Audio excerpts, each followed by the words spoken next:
Bye bye Chimpanya. TikTok live ebadde singa amanyi mu ggwanga Uganda. Tuyinza okuba nga tetugenda kuddamu kubanga tugiraba. Nsonga ki ebyo byenkuleetedde? Nkwaniriza ku Faruke Official mukutu wokka ogenda okuba ng'oyita okumanya ebyo n'ebitambula mu ggwanga Uganda. Ebyo bikwata ku baserebu bo wano mu ggwanga Uganda n'abazannyi b'omupiira mu nsi yonna. Ate era ne firimu ez'Oluganda nga zizannyiddwa mu lulimi Oluganda oba ebinnauganda eby'obutundutundu. Kakati amawulire ge nkuleetedde giga program oba TikTok live ebadde emanyiddwa obulungi eya Chimpanya, era ng'eno abantu abadde bagitambuza si balala okuggyako Bruno K wamu n'omukulu ayitibwa Crystal Panda, era ng'eno kumpi emaze emyezi egiwera nga 4-5 nga kubaddeko kukyaza abayimbi ab'enjawulo. Byana biwala ebyakola omubiri kwegamba mwe babadde banyumirwa omukutu ogwa TikTok, era nga okusangibwa nga oli kwabo ababadde banyumirwa program eno oba TikTok live eno eyitibwa Chimpanya.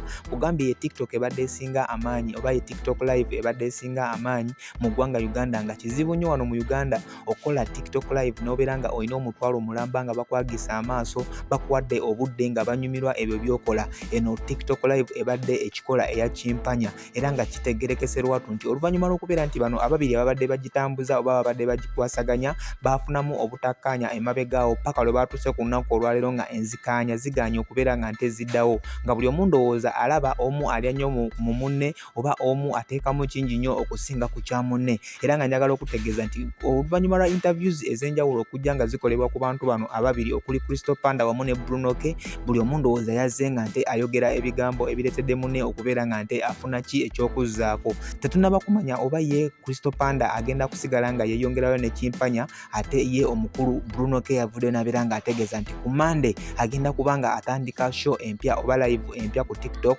eyitibwa Ekibooziboozi, era nga Abannayuganda bangi bavuddeyo ne babeera nga nte balaga obutali busiimu oba okunyolwa olw'okubeera nga TikTok eno ebadde etandise okubeera nga nte ebanyumira, ate nga n'abayimbi bennyini bano ababiri ebadde ebakolera ekintu eky'enjawulo nga bafuniramu ddala akasente mu budde babeera nga bamaze nga bali ku live eno, n'okubeera nga nte charities ze babadde batambuza era zigenda kubeera nga nte zidda emabega. So kati gwe abadde anyumirwa TikTok live eno eya Chimpanya, oyinza okuba nga omulundi gwe wasembeyo okuba nga ogiraba gwe gwasembeddeyo ddala mu bulamu, kubanga abamu ku abo ababadde bagitambuza nga omukulu Bruno K ye afudde n'abeera nga nte akakasa abantu nti ku Monday ayingirawo na TikTok live mpya eyitibwa Ekibooziboozi. Tetugenda kubeera nga nte tukomawo okujjako kuba nga tufollowinga emboozi eno gy'enaggwera tulabe ki ekiva ew'omukulu ayitibwa Crystal Panda oba ki kyagenda okubeera nga nte agattako, naye nga byebyo eno TikTok live eya Chimpanya okusinziira kwabo ababadde bagikola okuli Bruno K wamu ne Crystal Panda, kiraga nti ye Bruno K yasazeewo dda okubeera nga nte abuka ne live empya eyitibwa Ekibooziboozi, era nga akakasizza